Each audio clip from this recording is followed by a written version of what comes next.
Donc PPC, temps maximum de convergence. Bon, pour tout le monde. On l'utilise avec un stylo lampe.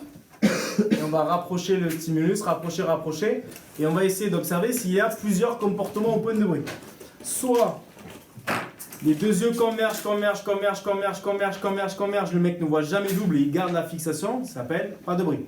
Okay. Soit il converge, l'œil droit s'arrête de converger, l'œil gauche continue, PTS 2011, bruit par arrêt de fixation de son œil droit. Soit l'œil gauche est directeur.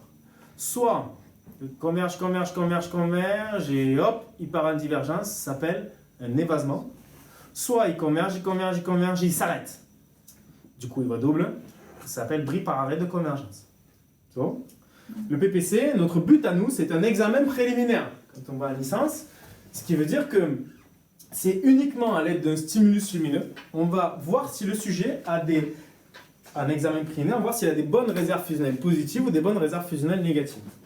On sait que les normes du PPC, les normes c'est un bris, donc un carré, hein, d'accord, un bris inférieur ou égal à 8 cm, et recouvrement, c'est une petite flèche, c'est inférieur strictement au double du bris. Si on devait résumer la chose, le point de bris, ça veut dire que tu converges, tu es en train de mettre en place les réserves fusionnelles en convergence positive. Autrement dit, le point de bris va plutôt tester les réserves fusionnelles positives. Donc, ensuite, le point de recouvrement, ça veut dire que tu vois double, et ensuite, tu vas, donc tu es en diplopie, tu vas éloigner le test pour rétablir la fusion, donc dans la divergence. C'est bon? Donc, quand tu vas rééloigner, le point de recouvrement, c'est plutôt les réserves fusionnelles négatives. On est bon? Alors, exemple 1. Imaginons que un sujet ait un point de bris à 12 cm et un recouvrement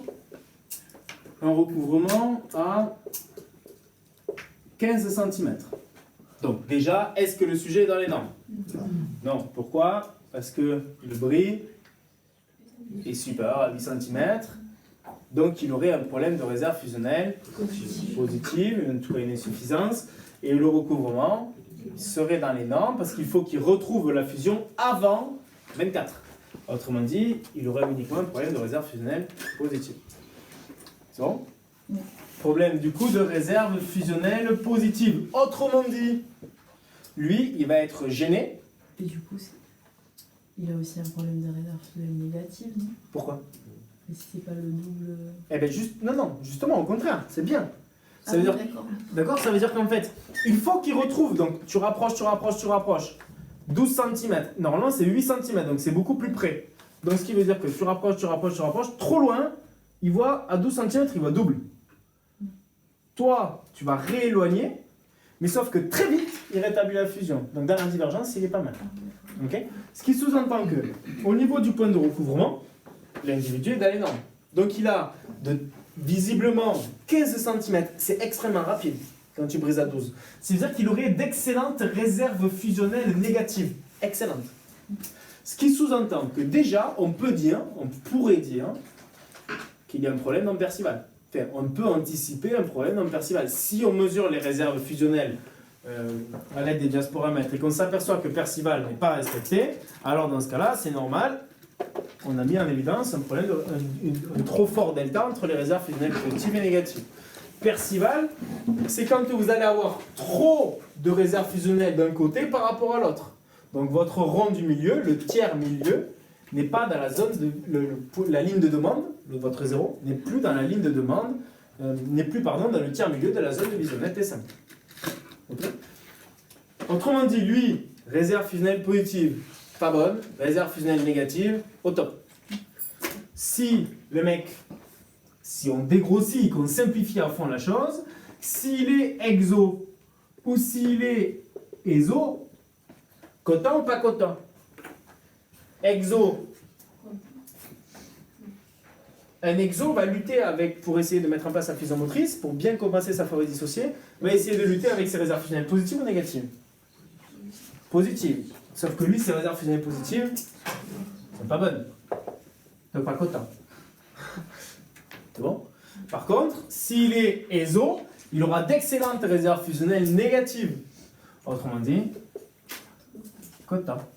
Oui, content, mais attention, Percival ne serait pas respecté. Sherd, à mon avis, est respecté. Percival ne le serait pas. C'est pour ça que on ne fait jamais la totalité d'un raisonnement comme on vient de le faire uniquement avec des valeurs au PPC. On vous donne des valeurs de réserve fusionnelle comme dans le problème 1 du BTS 2011.